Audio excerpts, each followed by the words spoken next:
Assalamualaikum warahmatullahi wabarakatuh. Di sini saya akan menjawab beberapa pertanyaan UTS yang wajib dibuat dalam video. Nah, untuk soal nomor 1, pertanyaannya adalah tentang pemahaman logika dan implementasi kehumasan. Nah, di sini saya akan menjelaskan beberapa arti logika, beberapa tentang pemahaman pribadi saya. Nah, untuk logika adalah kata yang mengacu pada berpikir. Dari kata logika juga kita dapat memahami apa arti kata logis. Nah, untuk logis sendiri itu secara sederhana dapat diartikan sebagai masuk akal atau berpikir dengan akal sehat. Dan logika juga sebuah studi, artinya sebuah pengetahuan yang bisa dipelajari secara ilmiah melalui prinsip-prinsip dan juga metode-metode, dan tujuan akhirnya adalah menghasilkan buah pemikiran yang matang.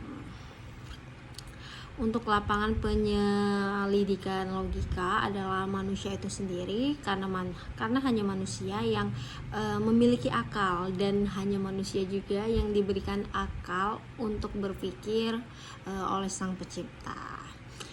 Manusia tersebut hanya dipelajari melalui aspek yaitu akal dan budinya, terutama berkaitan dengan aturan berpikir. Aspek berpikir dari manusia inilah yang kemudian disebut dengan istilah objek material logika, bahwa keberadaan logika juga sebagai ilmu pengetahuan dengan prinsip-prinsip dan juga metode-metode tersendiri yang memberikan manfaat. Secara umum logika dipilih dengan 2 tipe, yaitu ada deduktif dan juga induktif. Untuk cara kerja deduktif adalah menarik kesimpulan yang bersifat umum dari berbagai kasus yang bersifat individual. Dan untuk tipe induktif adalah menarik kesimpulan dari pernyataan yang bersifat khusus menjadi bersifat umum. Dikenal juga dengan pola pikir silogisme atau disusun dari pernyataan menjadi kesimpulan. Nah, inilah cara kita memahami persoalan logika, terutama logika dalam berkomunikasi, dengan mencermati kandungan premis mayor dan premis minor untuk disimpulkan sebagai sebuah argumentasi. Juga urutan di premis-premis itu. Nah, dimulai dari pernyataan hingga diikuti premis mayor dan premis minor, atau premis minor dan premis mayor, hingga ditutup pernyataan, atau juga bisa disebut dengan untuk disimpulkan sebagai logika deduktif dan juga logika induktif. Nah, untuk salah satu contoh implementasi kehumasan, salah satunya adanya humas penegak hukum. Dalam proses humas penegak hukum memiliki fungsi dan peran untuk mendengarkan dan juga tanggap terhadap kepentingan umum, sehingga para penegak hukum dapat membantu masyarakat dengan baik. Bahkan dalam menjalankan perannya, humas penegak hukum juga banyak bekerja sama dengan penasihat warga negara maupun media massa. Untuk soal kedua, mencermati konten video berisikan proposisi jika fiksi bisa menggerakkan imajinasi, maka kitab suci adalah fiksi. Nah, mengutip dari pendapatnya Bung Rocky Gerung. Nah, dari pendapatnya mungkin kemarin konten dia yang mengatakan ada kitab suci adalah fiksi, menurut saya pribadi, dan yang dijelaskan di konten dia yang bersama dengan Jaya Suprana itu, fiksi yang dimaksud Rocky Gerung itu bersifat imajinasi, nah, dan bersifat positif menurutnya.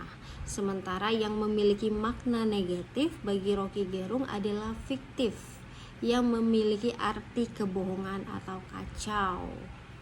Nah, Rocky mengatakan dirinya menyinggung kitab suci dalam program tersebut karena ingin menerangkan arti fiksi,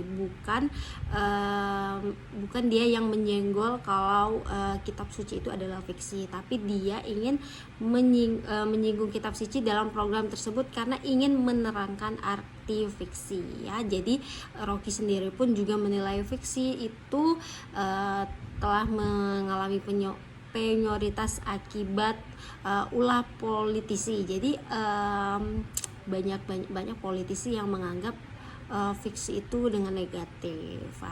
Jadi adapun ulah politik yang dimaksud Rocky adalah akibat ramainya perdebatan Indonesia bubar pada tahun 2030 yang ternyata adalah isi dalam novel fiksi berjudul Ghost Fleet, Novel of the Next World War. Nah, Rocky juga menegaskan pengertian fiksi itu yang ia maksud itu tak menggunakan pengertian yang dipaparkan dalam KBBI.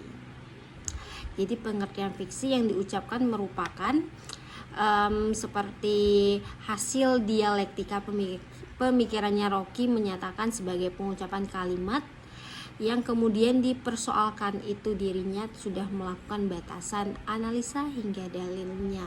Jadi untuk yang melaporkan Rocky ke polisi itu keliru.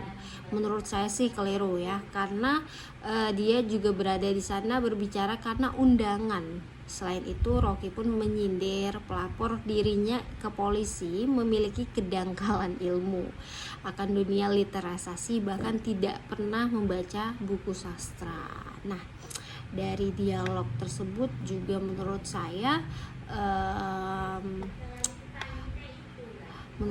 si Rocky-nya ini bukan membela diri di konten bersama Jaya Suprana, tapi lebih ke menjelaskan saja ya. Nah, dari video tersebut atau dialog Jaya Suprana dan Rocky Gerung itu langsung berkomunikasi dengan yang bersangkutan ya. Jadi permasalahan yang menyebutkan kitab suci adalah fiksi, sehingga para penonton atau audiens pun juga dapat mendengar langsung secara jelas maksud pokok permasalahan dan tidak terjadi kesalahpahaman. Berikut penjelasan dari saya, semoga bisa membantu untuk memaksimalkan nilai UTS saya. Terima kasih. Assalamualaikum warahmatullahi wabarakatuh.